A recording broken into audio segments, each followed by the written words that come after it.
Subject of the Messianic age and what we can say about the Mashiach, Messiah,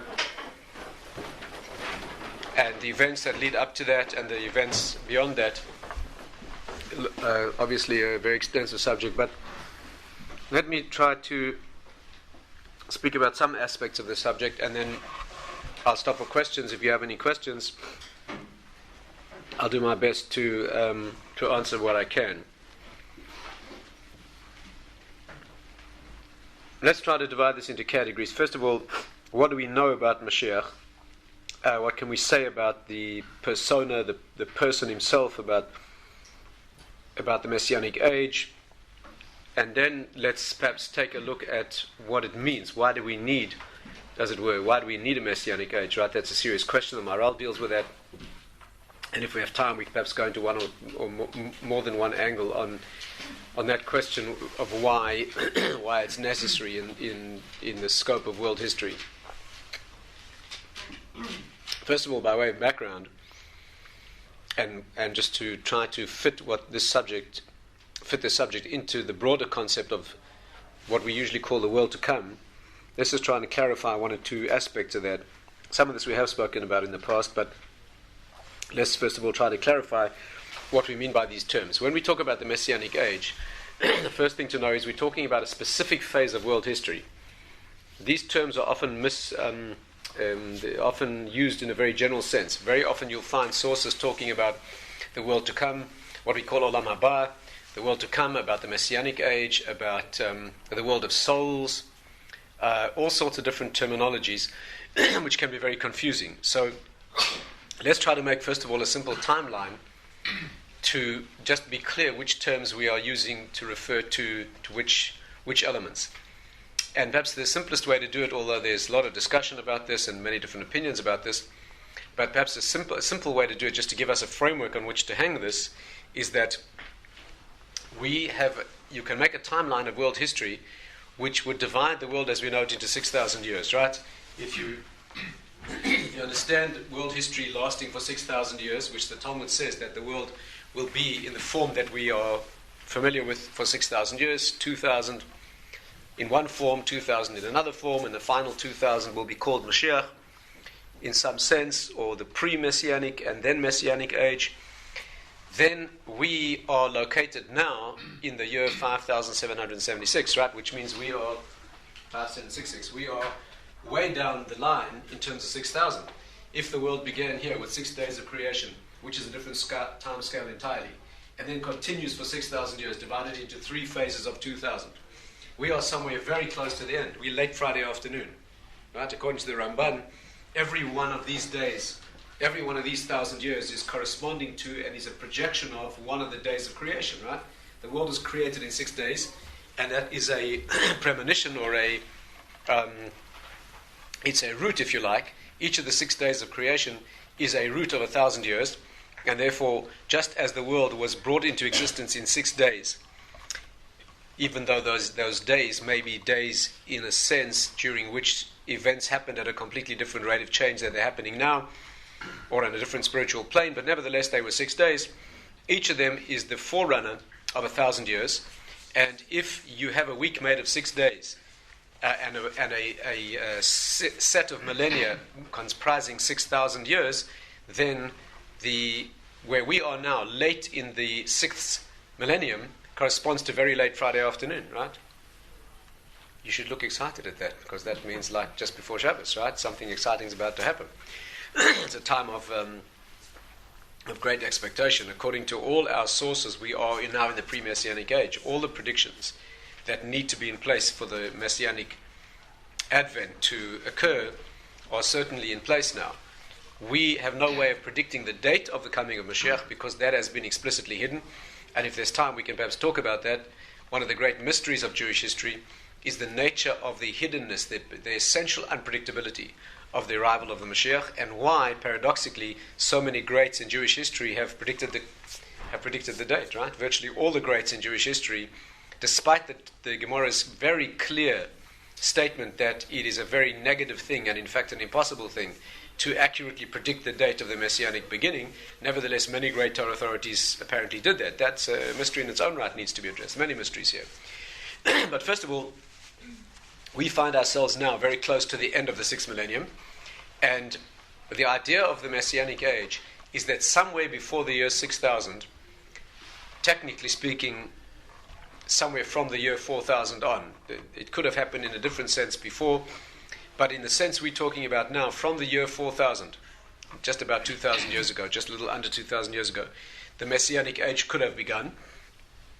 And the promise that we have, the Torah promise, is that although we can't predict when it will be, it will certainly be, it will be within the time of these 6 millennia, and it will last from whenever it begins until the year 6000. In other words, if the Mashiach would come tomorrow morning, then he would last, that age would last, the Messianic age would last from there until the year 6000. That is what's known as Yemei Mashiach. It is part of the history of the world that we are familiar with, part of the 6,000 years. What happens after the 6,000 years, the 7th millennium, is parallel to Shabbos. And just like Shabbat is something that transcends the 6 days of creation and has a completely different nature, so too the 7th millennium will be something completely transcending world history. There, the Gemara's description of it, it says that the language in the Talmud is Shis Alfei Shnin, 6,000 years, Kaim Alma. The world lasts for 6,000 years, Ve'echad Charuv, and one, it is destroyed. Destroyed means that for 1,000 years the world will be in a format which is contingent on and developed on the previous format having been destroyed. What does the new format look like? It's a completely mystical description. The Gemara says it will be like water with souls floating with wings over the water. All this, of course, needs deeper explanation. But it's a different order of existence, during which souls will, of course, exist, but those neshamas, those souls, will not have free will. Right? That will be a phase of reward, or according to the Ari, that's the first phase of reward, because after the 7th millennium, you have an 8th, 9th, and 10th millennium, each of which is a higher stage of existence, and these are all known as Olam HaSaschar, the worlds of reward. We live now in the world of work, and from the year 6000 on, we enter the worlds of reward. The strange thing about the Messianic age is that it's intermediate between the world of work that we exist in now and the worlds of reward. And that, of course, is one of the famous questions the Maharal deals with. Why do you need an intermediate stage, right? Why do you need an intermediate stage? If the stage is meant to be work during which we can earn our reward, give us the full work. If it, on the other hand, is meant to be a phase of reward, give us the full reward. Why do you need an age where the Talmud describes as Yomim she'ein b'hem chayfetz, days during which you'll have no desire? In other words, much less free will. Some free will, but less free will. That's one of the mysteries as well we need to discuss. However, be that as it may, this is an intermediate phase. There's first the normal phase of history that we experience, then there's the Messianic age, and then there's a completely transcendent phase with no free will at all, where the world will not look the way we are used to seeing it, but we'll enter a zone where the reality there will be that which was constructed as a reward, if you like, a projection of the work that was done here, and that's beyond the Messianic age. So Yemei Mashiach refers to this intermediate zone, which has some of the characteristics of the world we're familiar with now, and some of the characteristics of a world of reward. It's an intermediate period. Just to give one more facet of understanding to that, the Ari says, there's a famous argument in the Talmud, that's the way to approach it. The Talmud says like this, what will the days of the Messiah be like? So one opinion is that it will be a completely transcendent type of existence. In other words, what will happen then will be things that we are not familiar with now at all, a much higher world. There's one opinion in the Talmud that says, Olam kaminhagei noeg, that the world in the Messianic age will continue according to its natural path. Right? It will not be a different world. It will continue according to its minhag. Its minhag means the way the world works now, which means a physical world, including probably marriage, maybe even the birth of children, natural phenomena, perhaps even poverty. It could be in a different sense, of course. It means there might be poor people, but they will have all their needs provided. Only they'll be provided by other people giving them. Right? There are other examples as well. Of course, there are some things that are impossible to understand that way. because the temple will be rebuilt. According to one opinion, the temple will be built in fire. Obviously, there will be things that are not of the natural order that we are familiar with now, but it seems that the general tone will be what's called a world that's natural. So there are two opinions. Opinion one, the Messianic age does not look natural at all. Opinion two, it looks entirely natural. Whether there will be death or not is another subject. That gets into the question of the resurrection of the dead, from which we need to discuss reincarnation. A lot of things to talk about here. But before we get to Tchias HaMesim, will the Messianic age look natural or not? This is a wide-ranging and extreme argument in the Talmud. One, the world will look entirely natural. Two, it will look entirely unnatural. The opinion that holds it will look natural holds that it will be a natural physical world, only a peaceful world. There will be no wars. The world will be run according to Torah law. All nations and rules will bring homage to Jerusalem. The Mashiach will be the king. He'll first lead the war against those who attack Israel and Yerushalayim. A whole lot of predictions about that war, very scary things. In the end, the war will be won, and the king, the international king, not just the king of the Jewish people, but he will be an international figurehead, and the whole world will run according to Torah. Nations from all over the world will bring homage to Jerusalem, because in that phase people will not be allowed to convert to Judaism anymore. And it will be an idyllic world from a socio-political point of view. In other words, all nations living in peace. There'll be no weapons. All the weapons will have been converted into tools of peace. Swords made into plowshares, and probably means nuclear arsenals turned into, peaceful nuclear power stations, and all be good. But apart from the political dispensation, it will be a world that we're familiar with. And even the political dispensation will be a natural one, only peaceful, with everyone able to trust everyone else, and the Mashiach being the focus of trust, so there don't need to be stockpiling of arms, because no one will have any fears about anyone attacking them. That is what it will look like. The Ari has a wonderful resolution of this argument, in which he explains that both are true. I presume you're aware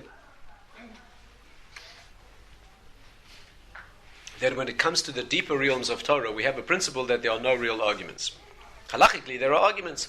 In a halachic subject, if one says something's allowed and one says it's not allowed, so there is an argument. In these metaphysical areas, when there's an argument in the Talmud, the general principle is that they are not arguing in the conventional sense. Rather, each one is bringing out a different facet of the same multifaceted jewel.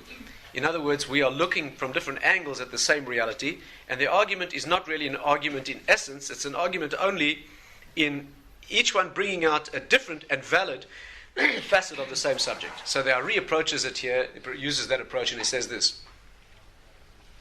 How do you resolve this argument that says that on the one hand the Messianic age will be natural, and on the other hand it says it will be completely supernatural? And he says the following. It will be both.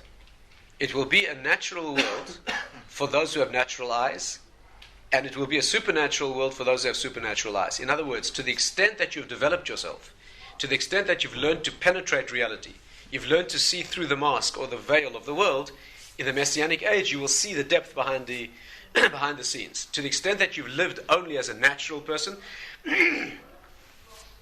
so to that extent you'll see only the natural. I think it's based on a verse which says, "Umal'a ha'aretz dea," that the world will be full of spiritual knowledge, "Kamayim layam mechasim," like water covers the ocean. So the commentary is, what do you mean like water covers the ocean? That's a very strange expression. But the explanation is that water covers the ocean in a particular fashion. Water covers the ocean in such a way that it's flat. In other words, the ocean is absolutely flat surface, right? As flat as it gets is the surface of the sea. But the depths that you cannot see are very different in every place. In other words, looked at superficially, the ocean looks like a flat surface. However, if you delve beneath the surface, there are places where it's only deep enough to wet your ankles, and there are other places where it's 10 miles deep. That is how the world will be when the Mashiach arrives. Looked at superficially, it will all look the same. But according to your ability to penetrate reality, you will see a completely different world, utterly unfamiliar to the eyes that look at the world now. There is, of course, a deeper take on this, which is also worth understanding, and that is that a person who has developed those eyes in depth can see it now as well. a person who's reached a level of spiritual development can look at the natural world that we experience now, and even within the natural world that we experience now, he can see depth that lies beneath the surface. There's a beautiful Hasidic illustration of that. The Hasidim tell a story of a certain Reb Mendel who lived in Tzfas. This must have been well over 100 years ago. He lived in Tzfas, and one day, as he was sitting and studying his books at his desk, at his table, his wife walked into the house and she said, "Reb Mendel, they say the Mashiach's arrived." What had happened was someone in the marketplace of Tzfas was blowing a shofar, and the rumor was going around. The rumor was going around that the Mashiach had arrived. So when she told her husband this, he got up from his book, he went to the window, put his head out of the window for a moment, and he came back and he said, "No, the Mashiach definitely hasn't arrived because nothing's changed."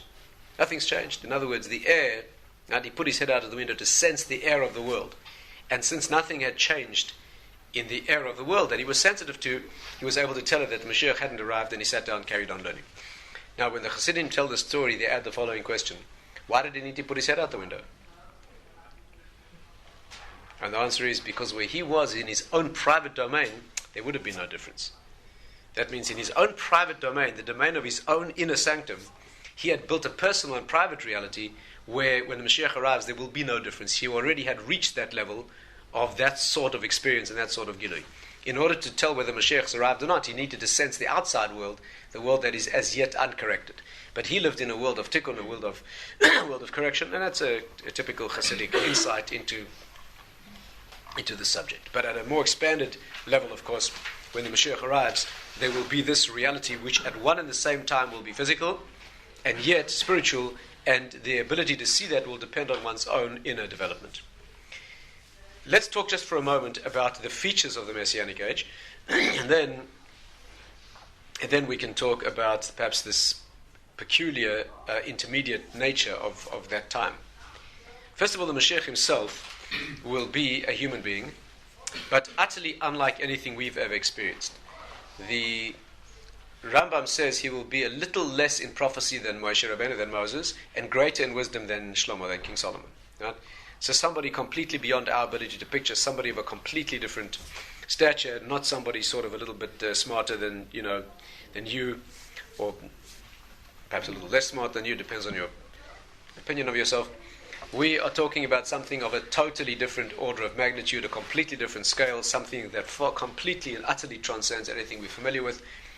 That will be the persona of the Mashiach. In fact, according to the Kabbalistic tradition, he will be a reincarnation of King David. Hu David Ba'atzmo, in other words, a revisitation. The world will be visited again by that same soul. Why that particular soul needs explanation, I'm not going to go into that now. But he will be a human being who will be on that level. There's all sorts of midrashim about where he's now. Many midrashim suggest that he's alive right now. He's biding his time. He's not able to come because we are not ready for him. One midrash says that he sits at the gates of Rome binding his wounds, where he suffers for us. All sorts of ideas, many of which clearly form the basis of Christianity. You can see that the Christian application of this has many of their ideas are misapplications of midrashim that talk about all sorts of elements that you'll find in the Christian Messianic tradition. But be that as it may, he is a human being who is waiting for the time when the world will be suitable. That's a hidden time. We are not able to know when that is. And when the Mashiach arrives, the detailed events of that time are also hidden from us. The Rambam puts it like this. In his chapter in which he deals on the laws and details of the Mashiach, he says, the language he uses is Lo Yeda Adam Ech Sheyeh Ad Sheyeh. That's his language. No human being can know what it will be like until it happens. And some of the commentaries, the Briskerov asks, for example, why would he say that? Why tell us that you can't know something? If you don't know it, just don't talk about it. If you can know it, then tell us about it. What does the Rambam mean? That this is something that you can't know now. When it happens, you'll know. Is that some sort of joke? In other words, the Rambam says, these are the laws of Mashiach. How will it be? Well, when it comes, you'll know. What sort of statement is that? The Briskerov used to explain what it means is that what the Rambam's telling you is that there's a phase of history where we can know only the Torah of that phase. We can know only the spiritual import. We can study the Torah of that phase, but we cannot know what its detailed application will be like. In other words, there is a phase of history, namely the one we're living through now, where what the Torah says has two levels of meaning, both of which we can understand. One is the Torah of that means the spiritual nature of the time or the idea, and secondly, the practical application. For example, halachic application, we can understand what that is in practice. In the Messianic age, we know only one of those dimensions. We know only the Torah dimension. We don't know what it will look like. In other words, all the statements that we have of the Messianic age, they sound like statements. For example, talks about a war, what sort of war it will be, and what sort of nations will attack the Jewish people, right? And how long the war will last. All these statements, and what will happen to people, what will happen to men, what will happen to women. All these statements, what the Rambam is telling you is, you can know what those statements are on a Torah basis, but what they look like on a detailed physical, geopolitical basis, we cannot know. The reason is that this is the transition into another age, and in that age, things take on a different aspect than they do now. Put it this way, the words that we have now, we can understand on a Torah level, but the correct interpretation, what they will look like, we'll only know when it happens. Is there a door we can close there? No? Jamal? Is there a door on that side we can close? Thank you, I'm sorry to bother you. I'll give you an illustration of this. There was Rabbi Dr. was one of the great sages of the previous generation. So once his congregants asked him, they said, Rabbi, do you believe that the Mashiach could come now? Talking 100 years ago, or a little less than that. So he said, of course. They said to him, but look, the Talmud says, the Gemara says that before the Mashiach can come, certain predictions have to be in place. Certain details about inflation and certain political details and those things are clearly not here, speaking back then. And therefore, how can you believe that the Mashiach can come tomorrow if all the predictions that are required are not yet fulfilled? Listen carefully to what he said. He said, when the Mashiach comes, only then will you understand what those predictions meant. You're assuming that it couldn't happen now because you've made your interpretation of those predictions. You'll only understand those predictions when he comes, then you'll know what it means. Right? To put it from a different angle, again from a Hasidic perspective, they tell of a certain Hasidic Rebbe who was praying very hard, davening very hard, one Shabbos for the Mashiach to come. Extremely long prayer. So after the davening, the Hasidim went over and they said, Rebbe, you know the Gemara says that the Mashiach cannot come on Shabbos. Right? The Talmud says he cannot come on a Friday and cannot come on Shabbos. I'm not going to go into the reasons, but that's what the Talmud says. Therefore, why specifically today on Shabbos, when you know your prayer cannot be answered, why today are you davening for the Mashiach? He said, let him come. It'll be a kasha. In other words, let the Mashiach arrive. So it'll be a difficulty, so we'll have a problem. Just let him come. Now, that's not frivolous. What he meant was, the simple level, of course, is, that's our problem is not to worry about what's possible. Our problem is only to will and to long for and to daven for the correct level of the world. But the deeper level, of course, is when he comes, then you'll have a difficulty, and then only will you understand the correct meaning. Right? Don't be constrained by the predictions in what you think is the correct understanding of those predictions. We're talking about something unlike this phase of the world's history, where the predictions that we talk about or the details we talk about apply themselves in practical expression, and we know what that practical expression is. When it comes to Mashiach, we do not know what the practical expression will be. We know only the Torah of that matter. For example, when it says that there'll be a war, and all the Western nations will attack us, and they'll march on Jerusalem, and they'll use the Arabs as an ally, possibly even using the Arab nations as the point of attack, and the war will take 12 minutes, it says, for example. 12 minutes, the Gaon of Vilna brings this. Right? The Gaon died in 1797. Imagine writing in the 1700s that there will be an international war that will last for 12 minutes. It must have looked like a misprint. Right? Today you can understand such a thing, but back then it must have been impossible to understand.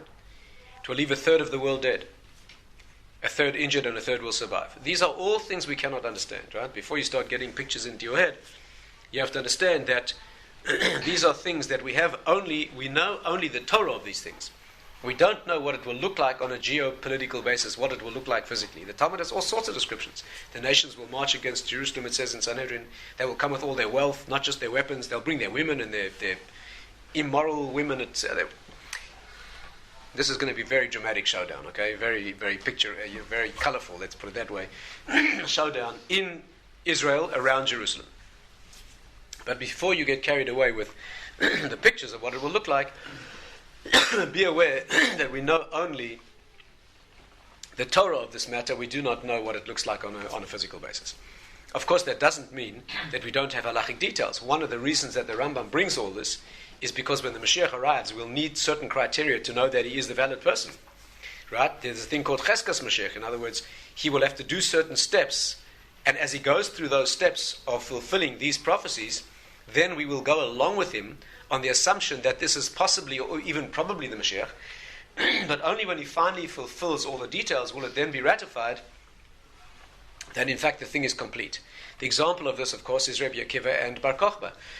Bar Kokhba was an individual who lived in the days of Rabbi Akiva, and Rabbi Akiva and all the sages agreed that he could very well be the Mashiach. They weren't mistaken, they weren't unaware.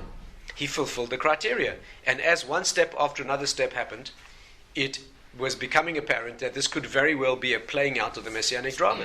And unfortunately, it got to a point where it collapsed. And then they had to then agree, of course, and they had to then acknowledge the fact that it hadn't gone through to its completion. But it's not that it's very childish to think that Rabbi Akiva made a mistake. He didn't make a mistake. He ratified the fact that this individual had the potential to be the Mashiach.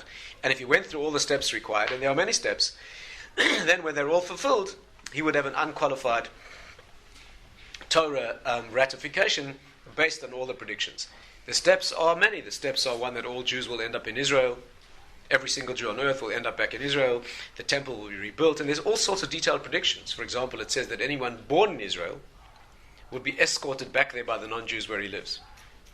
Ish v'ish yulad sham, it's a medrash in Tehillim. It says that if you have the merit to have been born in Israel, then not only will you end up there, but you'll have an honored escort. Even if you are not fast enough to get back there, the non-Jews where you find yourself, they will make sure to escort you back and make sure you get all sorts of detailed predictions about Mashiach. But that is that's what it says. Now, on a more spiritual basis, or more philosophical basis, one of the things we know is that during Yemos HaMashiach we'll have less free will. Now, let's discuss this and try to answer the difficulty of why we need such an intermediate phase. Intermediate, we mean that the world will have some of its features that it has now, and some of the features that it will have in the post-Messianic age. For example, instead of having the full free will that we have now, we'll have less free will. How much less? To give a rough idea, it will be sort of the kind of free will that an angel has. An angel has free will, practically, but that means technically speaking he has free will, but in absolute practice his free will is very meaningless. If you want an analogy for this, it's like if I ask whether you have free will to walk into a fire.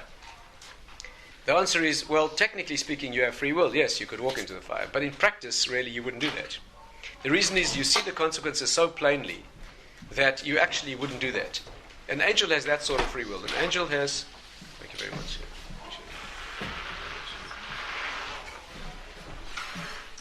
Thank you. An angel has the free will to do something wrong, but in real practice it's meaningless, right? Reason, he sees so clearly the consequences of going against what Hashem says. He sees it as an immediate disappearance from reality, that in practice he wouldn't do it. Just as you have free will to walk into a fire or to leap off a very tall building, technically speaking, yes, you have free will, but in practical meaning it's almost worthless or meaningless, because let's put it another way, your free will is meaningful only to the extent that you live in doubt. Only to the extent that you lack clarity do you have free will. Right? It's to the extent that you can get away, you think you can get away with hurting someone's feelings because you lack clarity. If you felt instantaneously at the moment you hurt their feelings the same pain that they felt, right? Every time you hurt anyone else, you felt the same pain yourself instantaneously, you wouldn't do many acts of that sort of thing. The reason you do things like that is because you are in the darkness enough to think you can get away with it. You think, well, they really deserve it, and actually they don't actually feel. By the time you finished, it's a big mitzvah. And that's why you allow yourself to do things that are not right. Only to the extent that you lack clarity are you free. As soon as you see the damage of your actions, right? Why do you fail in your self-control? Because you don't see the damage. Let's say that you're on diet. Right? Why do you break your diet? Because at the moment that you break your diet, you don't see the consequences clearly. You allow yourself to become blind to the consequences. Or a person taking drugs or smoking or any other harmful self-damaging activity. Why do they do it? Because at the moment that they commit the act, they allow themselves to hide. This is what the Talmud calls a ruach shtus. A moment of voluntary temporary insanity. You allow yourself to hide. You hide reality from yourself for long enough to allow yourself to do that thing. If you couldn't hide from reality, you would never do it. Right? And therefore, an angel who's not hidden, he doesn't have reality hidden from him, just like Adam had almost no free will. In the Messianic age, when it's Umala Aretz Der Kamayim Layam Mechasim, when Hashem's presence fills the world with absolute clarity, why would you do anything wrong? You'd only be tempted to do a thing wrong as much as you'd be tempted to step into a fire. The reason you're tempted to do things wrong now is because you have doubts. You have doubts about Hashem's existence and whether He sees you and whether He's concerned about you and all sorts of doubts. And therefore, in the Messianic age, you'll have the sort of free will that is technically speaking available, but in practical terms, very, very limited. That's point one. Now, point two is this. What's the meaning, right? Let's try to grapple with this. What's the meaning of an intermediate phase like this? Why do we need a phase during which there's very little free will, but there is some free will? Why do we need that? To put the question more plainly, the purpose of the world is to work to earn a reward. Right? That's the purpose. The Ramchal says very plainly that the ultimate purpose of the world is to have another dimension in which the soul experiences the ecstasy of a relationship with Hashem. That is what's called the world to come.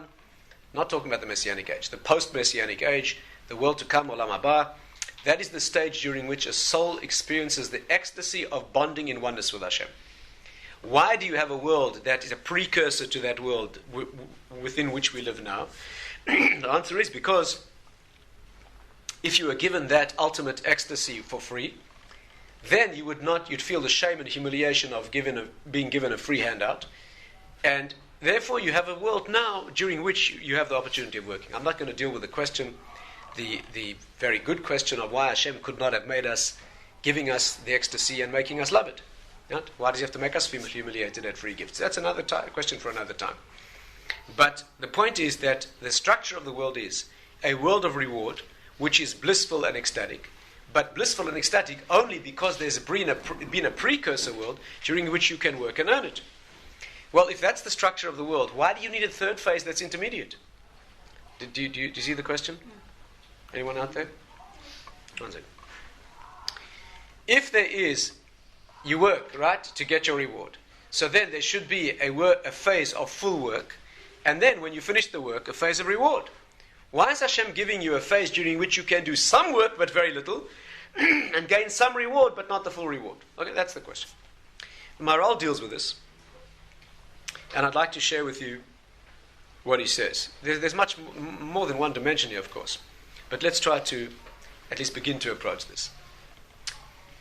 The first level of answer is what the Maharal explains, and he says like this, and I'm going to take a lot of liberty here and paraphrase it broadly in order to try to make it a bit more plain.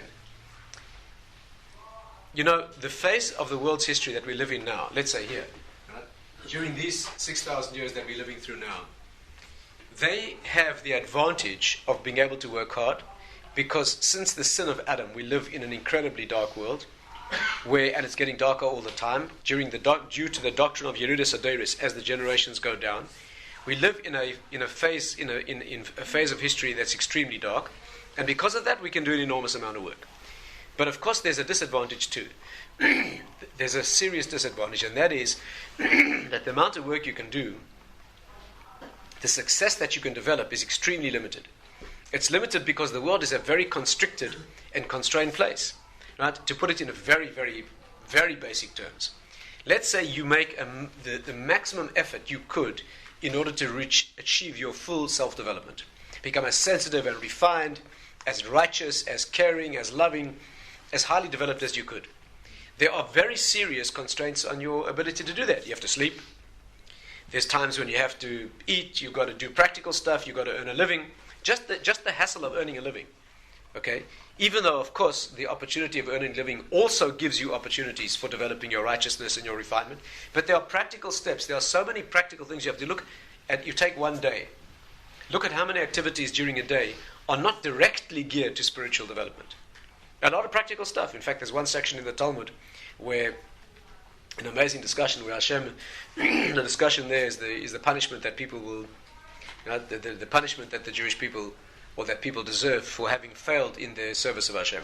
And there the Gemara says there's a debate between Hashem and one of the Avos Yitzchak, and Yitzchak says to Hashem, look, Hashem, how much do people really sin? How long do they live? They live, let's say, 70 years? Okay, how many of those years do they spend sleeping?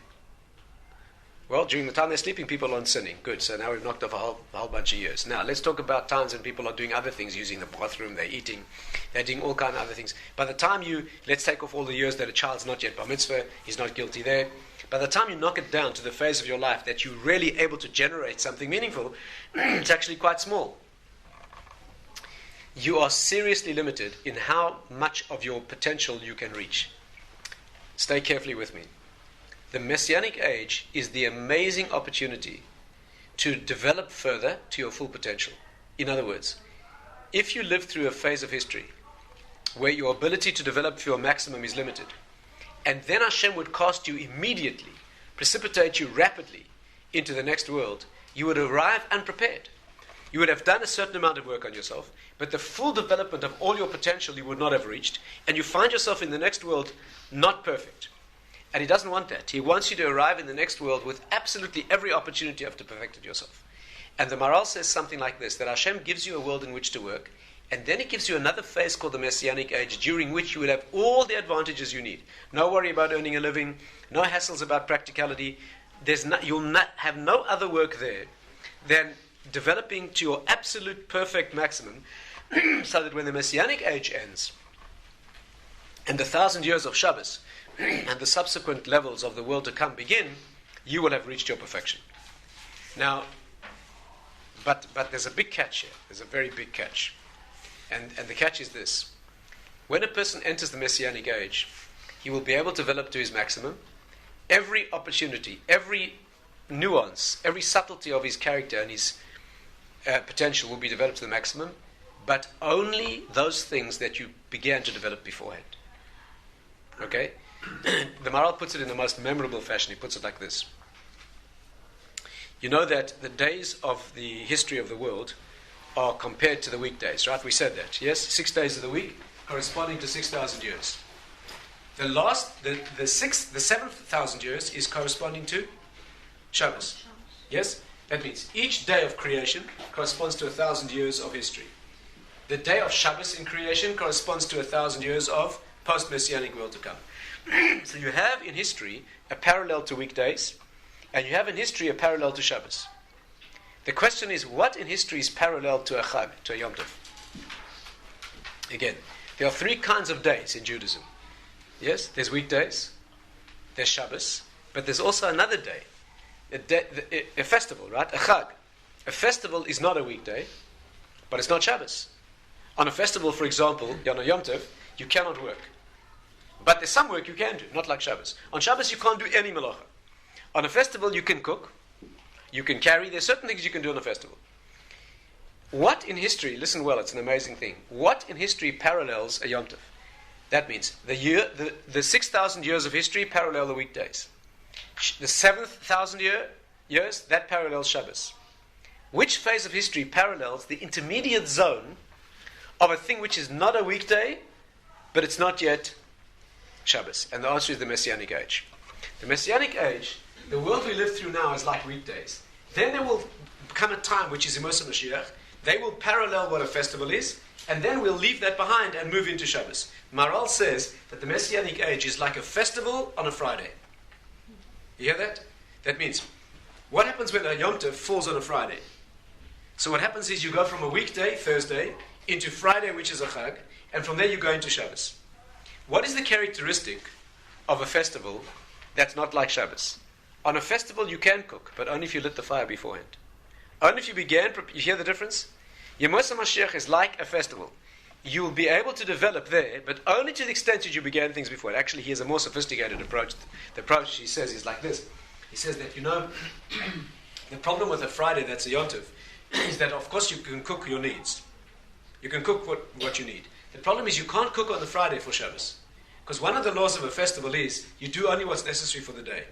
Ein Yom Tov Meichin LeShabbos. There's a principle that a festival cannot prepare for Shabbos. Yes? So when you're cooking on Friday, for Friday's meals, which is a festival, that's Beseder. But you can't cook on Friday Shabbos meals. Says the Maharal, yep, there's one way you can do it. On Thursday, you make an Eruv Tavshilin. On Thursday, this is the secret depth of Eruv Tavshilin. You take on Thursday some food that's ready for Shabbos, and you declare that what you're doing now is going to make, well, I'm not going to go into halachic details, but you make a halachic procedure that allows Friday, which is a Yom Tov, to prepare for Shabbos. Says the Maharal that the Messianic age is like a Friday festival during which you'll be able to prepare for Shabbos, so that you'll go into the Shabbos 1,000 years perfect, but only if you took the trouble to prepare now. In other words, you'll have the free will then to develop to your maximum, but no new free will. You can't start any projects there when it's obvious. When Hashem arrives and says, shows himself clearly, and then you become a big tzaddik, no, it's not so impressive. If you're a tzaddik now and people laugh at you, and it's difficult and you make an effort, only through no fault of yours, you don't develop to your perfection. Hashem says, don't worry, that's stored away for you. You enter the Messianic age, you get rocket-powered ability to develop to this perfection. But if you didn't wake up now, right, and you didn't think it was worthwhile, and you made no effort, and then you enter the Messianic age when Hashem's presence is clear, and now you want to develop, then it'll be too late. Just like no conversion to Judaism will be allowed in that age, because it'll be obvious. Conversion always has to be something that is done against resistance. In other words, a show of sincerity, right, where the only reason for conversion is an idealism. And therefore, when the Jews have got the upper hand, and the obvious place to be is with us, right, when we're running the show, as it were, and everything is going our way, then conversion is meaningless. Because how can you ever have a show of sincerity? Maybe you just want to be on the winning team. So conversion will not be allowed during Yemos HaMashiach, right? Similarly, you will not be able to convert yourself into your perfection unless you've begun it beforehand. That's one idea, one theme behind the concept of the need for an intermediate zone. In summary, it will be a phase during which there'll be a little free will, but not the full free will that you have beforehand. Why? Because there will be a phase that is Meichin LeShabbos, an age during which you can prepare your perfection, and with no resistance reach your absolute fulfillment, so that when you enter the next world, there's nothing unfair at all. You have developed to all your potential that you were able to develop, with no resistance at all, on the contrary, with all the help you need, but not because you began it then when it suited you, rather when you made the effort against resistance beforehand, and due to no fault of yours, you weren't able to bring it to perfection. That is when you'll be able to have that phase. That's one concept of the need for the Messianic age. Let me just, can you remember your question, please, and I'll stop at the end. I just want to get through a certain amount of material, and then I'll be very glad to stop for questions in a few minutes. Don't forget your question. There's one more concept I'd like to mention, and that is the Messianic age also has another reason. Let's put it this way. Let's put it in a radical fashion. Why do we need the Mashiach at all? You know that in Judaism we're allergic to intermediaries, right? If there's one thing that Judaism is allergic to, it's the concept of intermediaries, right? It's one of the 13 principles that you're not allowed to pray to an intermediary. There is no such thing as intermediary. When I say there's no intermediary, I mean there's nothing in the creation that has its own power. Of course there are intermediaries. The stars, the sun, the wind, the moon, all the forces of chemistry and physics and nature, those are all intermediaries. Hashem does not impinge on us directly. He relates to us through a world of nature, from behind a mask and a screen. And of course all those intermediaries are his agencies, as it were, through which he deals with us. The mistake, of course, is to understand that any of those intermediaries have their own decision-making power. That's what's completely ridiculous, right? That's idolatrous, is to believe that any intermediary level has its own free will, its own independence. That's ridiculous. But even the thought of an intermediary having some sort of independence is we are completely allergic to. I'm sure you're familiar with the concept that even singing the song on Friday night, right? Shalom Aleichem Malachei Hashares, even that song is problematic. There are those who don't sing it, and those who sing only the first two verses.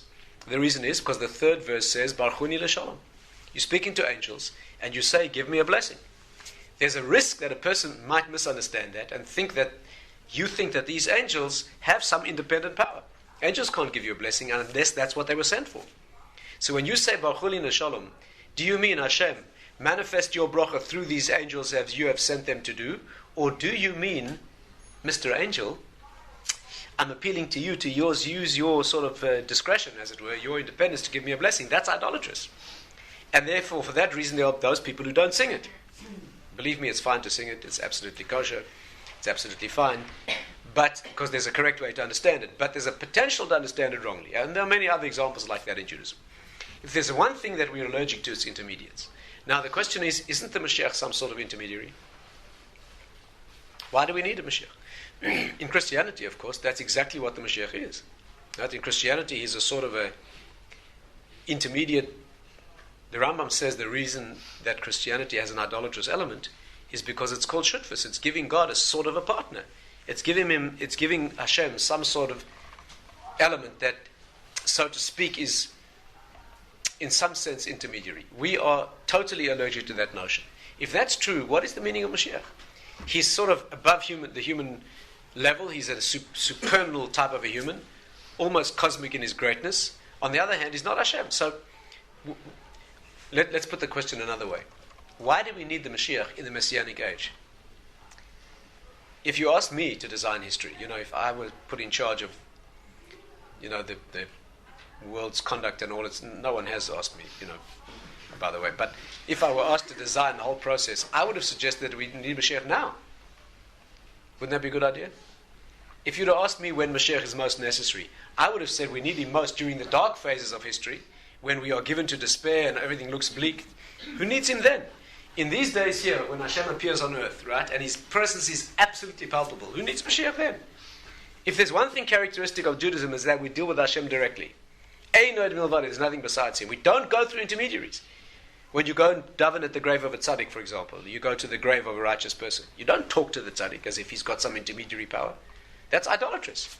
You go to a holy place like that because on the merit of the tzaddik, you hope to be connected, right? Since you are a descendant of this great people, you are invoking the merit of the forefathers and the great mothers of the Jewish people. A tzaddik is a person, you invoke his merit, but you don't ask him, as it were, you don't speak to him as if he's got some independent power.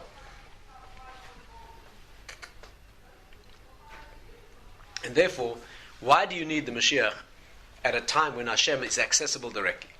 You hear the question. I'll answer something like this. The Mashiach will be a king who represents the focus and the oneness of the Jewish people. In other words, what's called Achad Ha'am. As the Rambam says, he's the Ma'ached. He pulls together the whole Jewish people. He's the focus that brings us all together, unites us, and brings us into contact with Hashem. To put it, I would put it to you like this. During the Messianic age, not only will Hashem be exposing himself, revealing himself in the world the way he always meant himself to be revealed, but we will be too. This is a two-way relationship. This is not going to be a relationship in which Hashem is doing everything and we doing nothing. Hashem will be revealing himself in the perfection that he wishes to reveal in the world, and we human beings, the Jewish people, will be revealing ourselves in the world the way we should be. That means the divine will be manifesting the way was Hashem's original plan to manifest, and the human will also be manifesting that way. Well, what is the human level? The Mashiach will be, just to give you an idea, put it like this. The Messiah will be the greatest human being imaginable, the most powerful, mighty, international leader, right? Absolutely, categorically, right? Unassailable, right? The most powerful international ruler ever.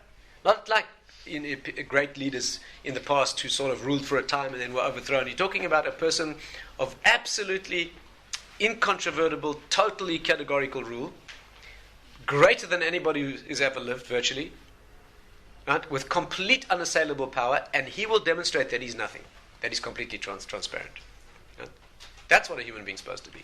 A human being, you see, the Jewish concept of a fully developed human being is not a person who is egotistically great, but on the other hand, it's not a person who's so empty that there's nothing of him. The Torah ideal of a person who's reached perfection is a person who has reached genuine personal greatness, but the ego element has been annulled. Is this clear? A real servant of Hashem is not somebody who's a complete nobody. That's not his servant. That's just a person who's going to get in the way. Right? A real slave is one who comes to his master. A slave who comes to his master and says, "Master, I am here at your service, right? I am completely empty. I have no will of my own, right? I'm just an empty, just push me, pull me, do whatever. That's not a slave. That's just a person who's going to be a nuisance. A slave is a person who comes to his master and he says, Master, I'm burning with ambition. I long to fulfill myself. I want to use all my abilities and all my power and all my talents, but I want to use them for you. I have no personal egotistical need. That's a servant. A real Eved Hashem is not a person who has no character, no personality, no sense of humor, no creativity, no originality. That's not a servant of Hashem. That's just a deathly bore. A real servant of Hashem is somebody who uses all his uniqueness, all his character, his outstanding qualities, and his sense of humor, he has a flamingly individual assertion of self. But he's completely devoid of any egotistical, childish for me. That's the ultimate reflection of that in the world with the Mashiach. He'll be a person who is far greater than we can begin to imagine, but he will manifest the fact that he's completely and utterly transparent. When you see him, you will see that all of his greatness is dedicated totally to being a conduit, a channel, an absolutely clear glass through which Hashem is refracted, right? And that is another reason why the Messianic age is needed. It will be an expression of that level of human greatness. I'm going to stop now for questions because I'm sure there are a lot of questions. There are many other things to talk about, such as the detailed predictions, the question of resurrection of the dead, which perhaps I'll just mention briefly, is that there's a big discussion about when the dead will be revived. During the Messianic age, those who have died will be resurrected. According to most opinions, as the Talmud makes clear in Perek Chelek, there will be two resurrections. Somewhere after the beginning of the Messianic age, according to one opinion, at the very beginning lasting 40 years, according to another opinion, after 40 years, the dead will be revived. Those people who are now in a higher zone called the world of souls, not the world to come, that hasn't happened yet, but in the world of souls, those people, or rather some of those people, will be resurrected. I'm not going to go into the details now, why only some, that also needs to be discussed in detail, but some of the people who are dead now will be resurrected, and they will live during the Messianic age and merit to see it. And later in the Messianic age, sometime before the final stage, before the final 1,000 years of post-Messianic age, then everybody will be revived. And there's a fascinating discussion in the Talmud and the Rishonim. The Radbaz talks about this, and Rashi. What will happen to those who are resurrected the first time? Will they simply remain alive when all the others are brought to life? Will they die, but not decompose? Will they die instantaneously and be revived again? There's many different opinions about this, each of them with its own meaning and its own depth. But in summary, there is a teaching that there will be two phases of Tchias HaMesim. One, after the beginning of the Messianic age, there will be a resurrection of certain numbers of people. Which people? Those who particularly, one qualification is that these are people involved in Torah, right? Because Torah is the Tal Shel Tchiyah. Learning Torah is the due of resurrection, and therefore what brings these people to life will be their engagement in Torah, either the learning of Torah or the facilitating of Torah. Either one is equally valid. Either you learn Torah or you made it possible for someone to learn. For example, a person who paid someone else to learn, to the extent that they made it possible for that person to learn, they will share equally in the power and the reward, if you like, of the person's learning. Another example might be a woman who limits her own learning. Yeah, of course she shouldn't do that, but let's say a woman whose merit in learning is the fact that she gets a husband or her sons to learn, facilitates it. Even if she does no learning of her own, I'm not saying that's good, I'm just saying, even if a woman does no learning of her own, but she sees the reason that the menfolk in a family are able to learn, she has 100% of the merit of their learning. Not 50-50, but 100-100. So people who are making Torah possible, either by engaging it themselves or making sure that others engage in it, that is one criterion that leads to the resurrection. There's another one, and that is people who so long to see Yerushalayim rebuilt. People who so long to see the Messianic age. Hashem will give them the special merit, not only of living in the post-Messianic age, in the world to come, He will give them the unique merit of being alive to see Israel and Jerusalem rebuilt in this present physical form. Right? But they needed to be people who had a special longing for that and never merited in their lifetime to enter the Messianic age. They will be resurrected. And then finally, sometime later, will be what's called the general Tchias HaMesim, with the Day of Judgment and all sorts of other details. And finally, from there on in, will be the final long-term phase that is sometimes referred to as Tchias HaMesim in general, sometimes referred to as the world to come. and various other names. Those are some of the aspects of Tchias HaMesim. The doctrine of Tchias HaMesim itself, the resurrection of the dead, is a very long subject. We need to devote a whole discussion to that. It's not simply people getting up out of their graves and sort of reassembling their, connecting the bones and sort of going on with what they were doing before. That's a very childish notion. Resurrection of the dead means getting up and continue where you left off. Another party tonight and continue the same argument with the neighbors tomorrow, and except this time you'll win, We're not talking about that. We're talking about a totally different phase. Tchias HaMesim doesn't simply mean that the body is resurrected. Tchias HaMesim means that death itself is resurrected. That everything that died, that every moment of your life that passed away, because life is a constant dying, all of that comes back to life. Tchias HaMesim isn't simply that a dead person gets up and continues. Tchias HaMesim means that the passage of time is resurrected. That there's no passing of the present into the past. Right? That's dying. When the past as the present becomes the past, is death. When you go to sleep tonight, today is gone, will never come again. Never. Right? Each moment, each conversation, each moment in a love relationship, each moment in a friendship, each day of achievement, it only lasts as long as, after it's gone, never comes back again. Tchias HaMesim doesn't mean that the dead will be revived. Tchias HaMesim means that death itself will be resurrected. Every day that passed, the dying of the day, the fact that the day's over will never come, that itself will be resurrected. That means what the day benefited, each day of your life that you developed, all of that will live permanently. There won't be a moving of present into past. There'll be a moving of present into a future that is the present. My Rebbe once said that now time goes like this, right? In a linear fashion forward. But in the Messianic age, time will go like that. Right? It will spread out. In other words, you'll move into a moment, taking the past moment with you as present. You know what that means? You know what that means? We are sitting here tonight learning Torah. What happens when this class is over? You walk out. And what happens? You leave this lecture behind you. And you walk out to the next phase of your life. In Tchias HaMesim, you will walk into the next phase of your life with this phase with you, not having been left behind. It will not have died. Do you know what that means? Imagine a moment of ecstasy. And as the ecstasy, the greater the ecstasy is in this world, the sooner it's over. That's the nature of life.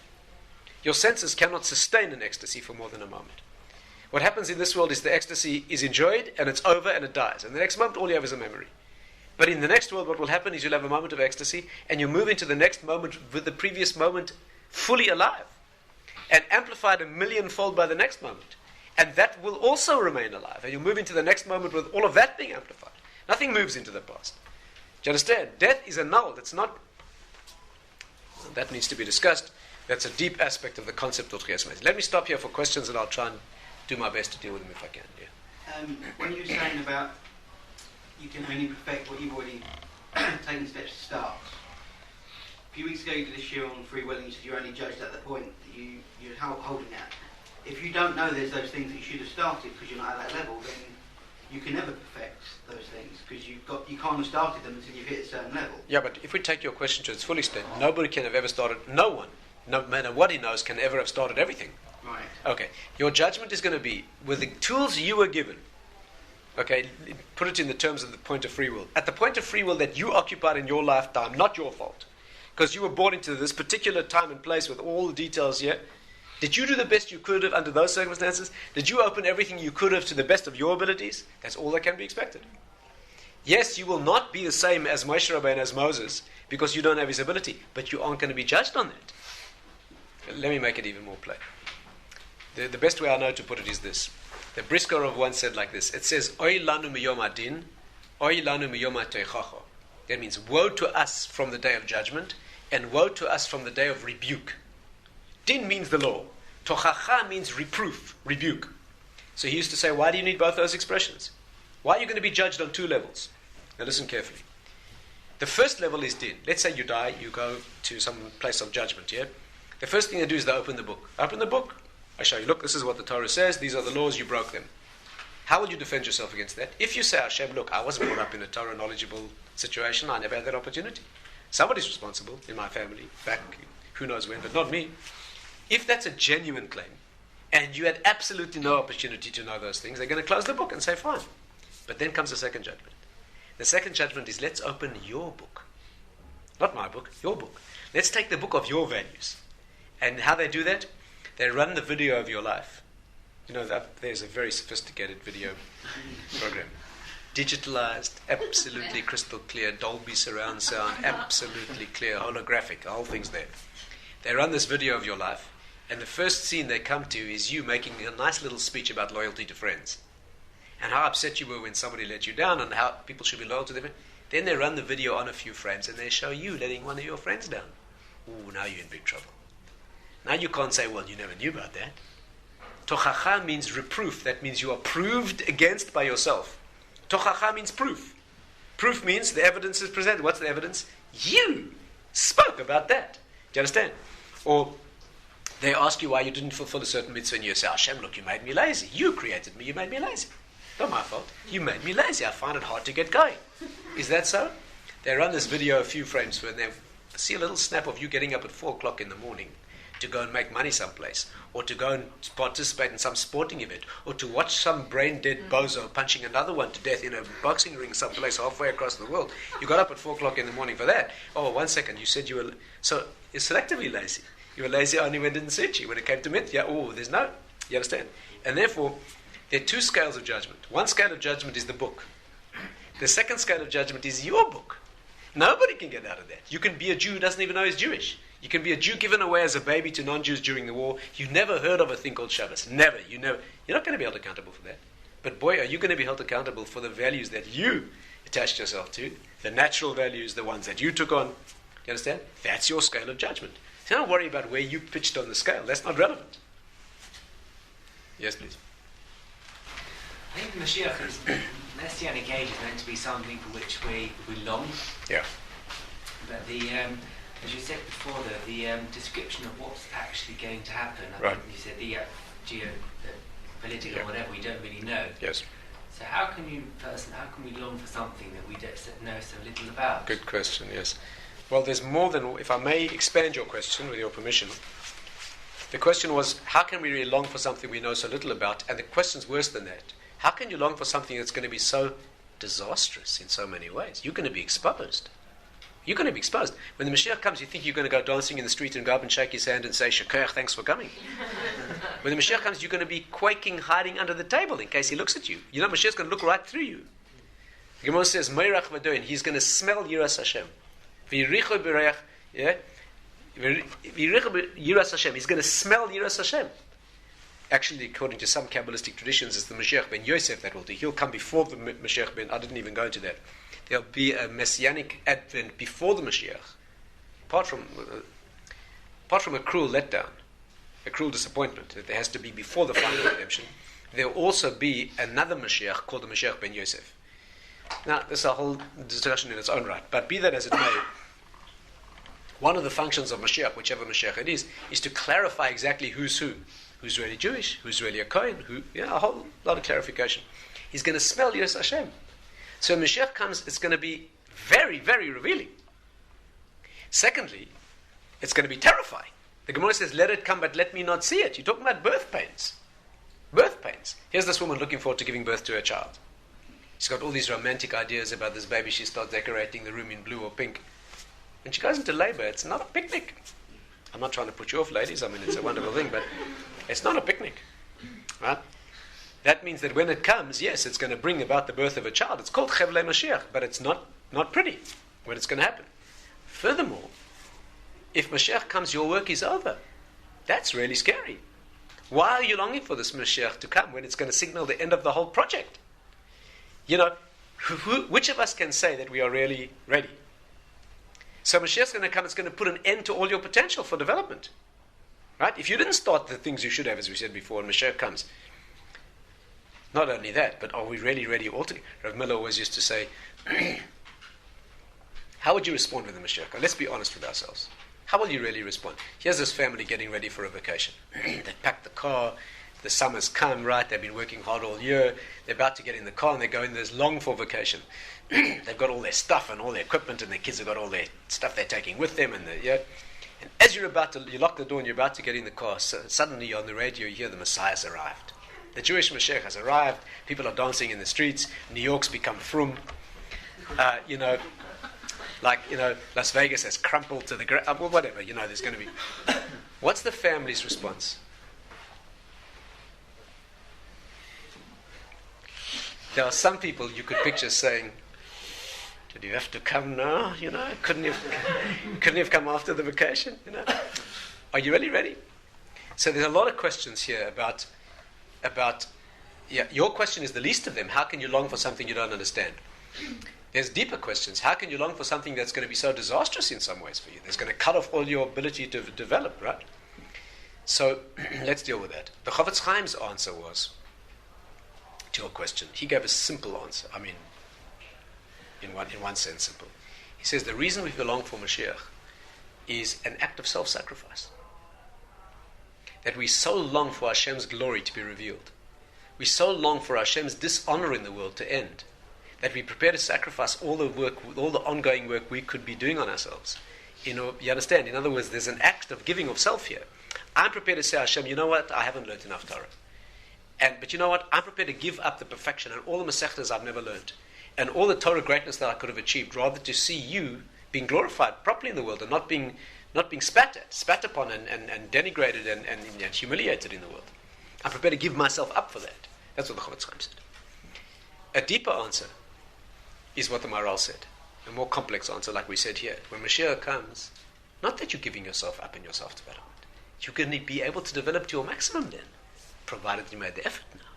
That's the kind of person who says, Hashem, I haven't learned all those Masechtas, but I tried. I spent all the time I could have. When I wasn't working and supporting my family, I sat down and I learned. Only I haven't reached the full. So when Mashiach comes, you won't be sacrificing that. You'll be given the ability to reach all that and all the pleasure, provided you started beforehand. These are two answers. The third level is what you asked. Not the problems and the pain and the suffering, but the fact that you don't understand it. How can you long for that? The way to think about that is that what you certainly can understand, and what you ought to understand, is that the phase that we're living through now, the world as we know it now, is so fraught with suffering, is so drenched in blood, that if you aren't sensitive to that, there's something wrong with you.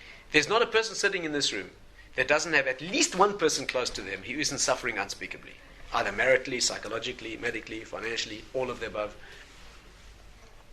If you don't feel that, right, if you can't feel the suffering of the world, the hopelessness, the despair, the anguish, the terror, the brutality, the fear of the world, if you can't feel that to the extent that it doesn't make you long for Hashem to manifest himself, who cares what it looks like?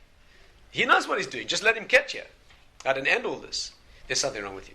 The world wasn't created to look like the way it looks now. You don't look convinced. Take a simple look. I challenge you. 6 years ago, when the Millennium thing, a lot of publishers put out books reviewing the past 100 years. I have a book at home that's called 101 Years in Pictures. You can weep uncontrollably over every page. And those are the only things they photographed. Can you imagine the things that never... On every page are massacres. I'm talking about assassinations. Massacres that... There were massacres of nations that didn't make it into the headlines. There were times when 10,000 bodies were floating in Lake Tanganyika. You couldn't drink the water because of human bodies. I'm talking about genocides that didn't even make a headline. The Hutus killed the Tutus and the let alone the Jewish. Let alone what happened in Turkey. The Armenian. I'm talking about genocides. Do you know how many people were killed in the last century? I think over 100 million people were killed in the last... I'm not talking about flu pandemic. I'm talking about sheer evil-minded human brutality. I think Stalin alone was responsible for killing 18 million people. You're talking a world of unspeakable brutality. If you're not sensitive to that, to the extent that you want Hashem to reveal himself in such a way that that thing is corrected, there's something desperately insensitive about you. You want things to make things better, but if you don't know how it's going to be done, you don't know that it's not going to be worse. I mean, if you take... It's not going to be worse? You don't rely on him that it's going to be good? For an example, if you want to cut crime, if you lock every single person up in prison, you'll cut crime to zero. But it would be... But why do you think that's an analogy for the way it's going to be? Rambam implying that all you have to know is that it will happen and it will be good. How he decides to make it good, you don't have to worry about that. That's his problem. Yeah? You have to be... Not only long for a resolution of a conflict or a problem because you can see what the solution must be. You can long powerfully for the solution because you see the problem. And that's a mitzvah. It's called tzipiyah lishua. There's a mitzvah to long for the redemption. Do you know what the mitzvah means? To understand that you're now in the darkness. Let me just speak about this briefly. If you read this Buddhist book, there's a very good book written about Judaism and Buddhism. Right? That's called Letters to a Buddhist Jew. Absolutely excellent book, as I've said before many times. And in that book is a discussion between a Buddhist Jew and a person who tries to answer this Buddhist Jew. Right? Now, one of the questions the Buddhists ask is like this. According to Buddhism, you shouldn't long for anything. Because when you long, you suffer. Longing, by definition, means that you're in a situation of imperfection. You should learn to be happy in the moment. As soon as you're longing, it's an admission. If I long for redemption, if I long for perfection, if I long for a perfect world, it's an admission that I'm in an imperfect world now, so I'm suffering. And therefore, the teaching is not to crave, to cling, to long. And in Judaism, it's a mitzvah to long. Tzipiyah lishua. It's a mitzvah to long for the Mashiach, to hope every day that he'll arrive. So the question is, aren't you locked into suffering that way? Aren't you every day sitting there clenching and gritting your teeth, hating every moment because you're longing for something better? Now the answer is like this. Listen carefully. First of all, what's wrong with the doctrine of teaching that people should not long? Let's take the Buddhist position for a moment. Don't long. Just be where you are now and be happy as you are now. Now, be careful. We're not against that in Judaism, being happy as you are now. But the notion that there's nothing better to long for, that all is now as it is now. It is now perfect, right? In fact, he quotes me one of his Buddhist teachers when I asked this question. And this Buddhist priest said, all is now and all is perfect. That's what they teach. All is now, and all is perfect. That means you have to define everything as it is now as perfect. Listen carefully to our take on that. You see, this is difficult because there is a truth in that. There is a deep truth in that. But I want to try to extract from you the problem from the truth. Rabbi Dr. says this, and I'm paraphrasing a marshal of his.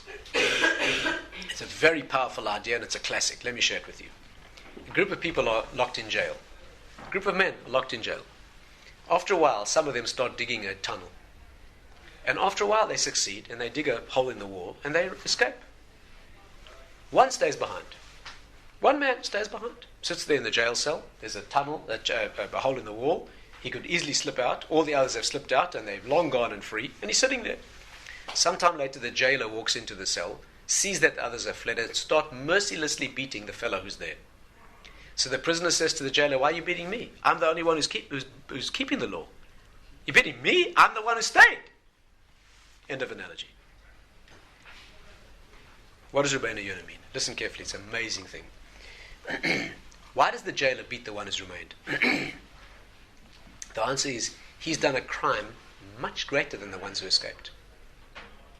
The people who escaped have broken the jail. The one who has stayed has completely and utterly destroyed the jail. A jail only holds people who don't want to be there. The definition of a jail is it holds people who don't want to be there. As soon as he has the option of leaving and he shows that he doesn't wish to leave, this jail just disappeared.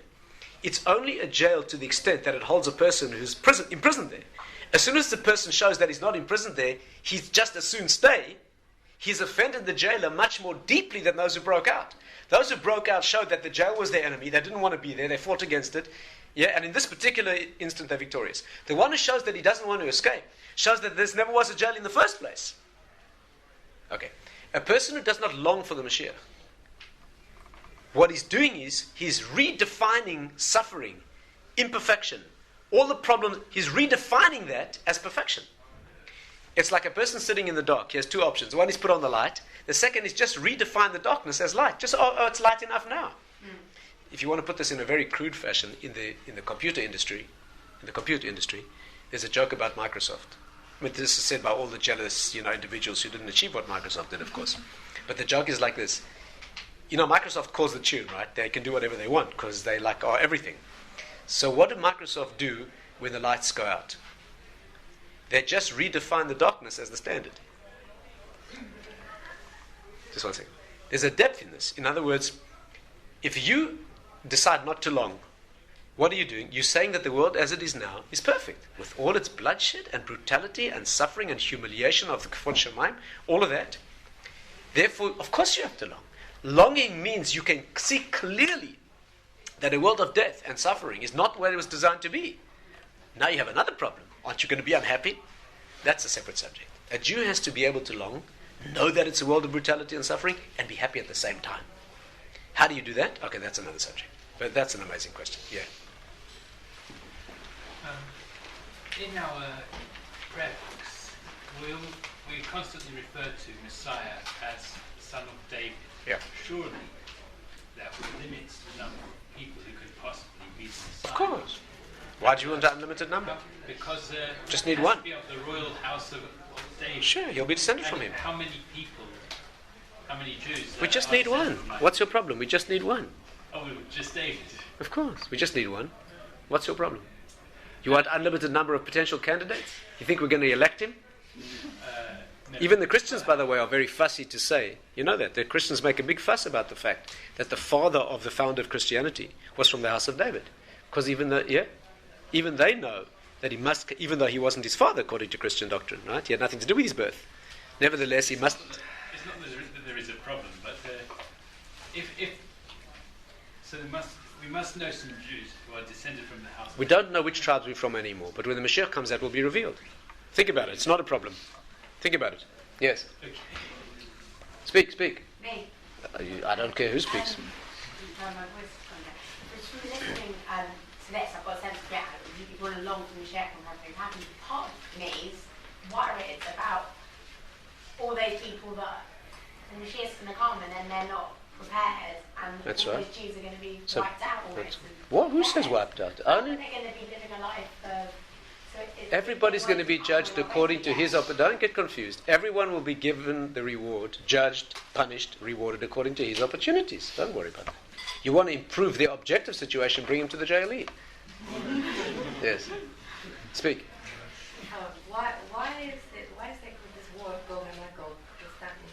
The war of Gog and Magog is the pre-Messianic showdown between the forces of darkness, yes, that make a last-ditch effort to destroy us, because when Mashiach comes, it means they disappear, right? Amalek is the nation who represents the gap in the world between Hashem and the world.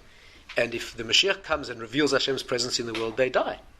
So they make a last-ditch suicidal effort to stop that process. It says, Al Hashem v'al Mashiach, Al Hashem v'al Mashiach. They come to do battle with God and His Mashiach, no less. Not just the Jewish people, they come openly to battle against Hashem. Why? Even ridiculous. Because the alternative is total annihilation for them. So there will be an almighty showdown in which it's us or them. That's what it says. What does Gog and Magog actually mean? Gog is the king of this nation, and Magog is the nation. Gog, if you want to just hear a little bit of the depth here, the Mashiach will be David. David is Dalet Vav Dalet. What does that spell? Dalet always means poverty, complete emptiness, total emptiness of ego. Dalut means having nothing. Vav means that he's connected to the reality and shown everything, and it doesn't affect him in the least. He still remains at the end the same Dalet that it was in the beginning. That's what the name David means. Who's the arch enemy? Gog. Gimel, Vav, Gimel. Gimel means being full of yourself, having enough overflowing. Vav, shown the reality, doesn't affect him in the least. He remains at the end the same self-inflated Gimel that he was in the beginning. Do you understand? These are the two polarities. Total greatness with absolute ego negation. On the one hand, nothing other than inflated ego. That's the final showdown, right, in the spiritual world. Yes, please. You talk about the resurrection of the dead. You said that people come back to many different nouns, many different bodies, many different physical representations. So I didn't talk about which bodies they'll come back in. Yeah, that's what I'm asking. For that we need to discuss reincarnation, which is not only the subject of Tchias HaMeisim. In other words, people are coming down again all the time now, right? In a reincarnated form. Fragments of the soul that were not developed in a previous phase need to be given a chance to go through the opportunity again, and they come down in new bodies. In Tchias HaMeisim, finally, there will be a reconstruction. We don't necessarily mean, some places it says that in Tchias HaMeisim there will be only 600,000 people. The original root souls that stood at Sinai, and individuals who lived throughout the ages will be coalesced into those root souls. So you may come back joined with other family members of yours, right? And you'll be a larger soul than you as an individual. But of course, your personal piece will be there too. Now, we don't have the detailed information about exactly what the groupings and... but it'll all be there, don't worry. Everybody will be there, yeah. Families will be there too, by the way. Families will be reconstituted. Yes. How much Mashiach know he is Mashiach if he's so empty of ego? Like, if he has no ego, how will he recognize what he has? This is a fundamental issue and needs a little further thought. Your question is, if he's that empty, how will he know that he's that great? Listen carefully to this. Very important thing. Maybe we'll finish with this because it's getting late. Ego emptiness does not mean blindness about yourself. Ego emptiness means that you don't take any undue credit. Let me make this clear. Let's say, who is the person in history who most represented this? Moses. Moshe Rabbeinu, right? The Torah says he was the humblest man who ever lived. That's why he was the greatest. The humbler you are, the more you emptied of your own ego, the more you can be filled with genuine reality. So the paradox of a person like that is, the more empty he is of ego, the more famous, personally famous and great he becomes. Of course, it doesn't mean anything to him. Okay.